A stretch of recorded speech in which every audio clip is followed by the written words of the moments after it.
So you have reached the end of today. Well done. What can I say but thank you. Thank you for coming. Thank you for listening. And thank you for being a part of this. I want to leave you with a true anonymised story of what I think care looks like. We had Mrs. Aoife Theodore, not her real name, an 86-year-old lady who was slowly dying due to her progressive cancer. She lay there in bed with short conversations with ourselves, generally low and fed up, lonely and not enjoying life. She had even voiced a wish for it all to end, and we had promised not to do anything to extend her life, rather just concentrate on comfort care.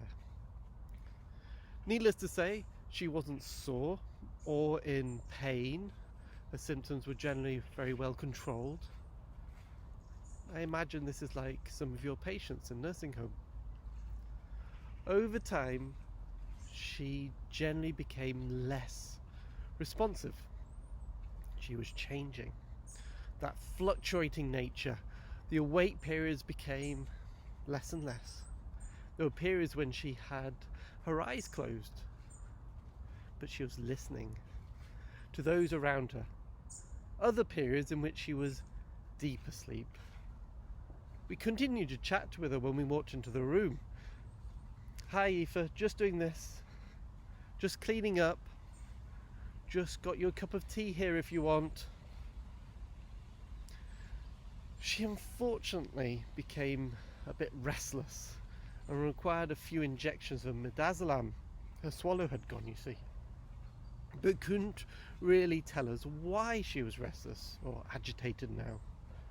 Was it pain or just agitation? Well, she hadn't had any pain up to this point, and she didn't look sore, so it seemed less likely to be pain. She was catheterized and her bowels were okay, so I don't think it was that either.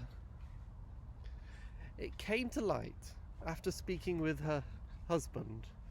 She had a son in Australia who had been talking to her over the phone. He couldn't unfortunately get across due to COVID. He hadn't been able to talk to her since this decline. It became apparent how important this son, by the way, as all sons are, but especially so with this one to her. We asked hubby if we could contact him, and so we did. We explained the deterioration, that time was likely short, that we hadn't seen we had seen a change in her in the last few days. He asked about time and prognosis, and given the greatest predictor of the future is the rate of change in the past, we would be thinking in terms of short days. We explained also she is a bit restless and needed some midazolam to try and take that restlessness away. Can I speak with her? He asked. The dad said, "There's no point, son. Can I try?" Aoife happened to be wriggling around her bed at that time, and we held the phone to her ear. "Hi Mum, it's Luke. It's beautiful here at the moment. Sun is just rising, and I was thinking about getting a coffee before work. I was speaking to Jan the other day, and you know that project, well, it's got provisional approval. Would you believe it? After all of that. I've also been doing good with my exercise. I've tried some surfing. What a ride!" We could physically see her body calm down as she listened to her eldest beloved son speak.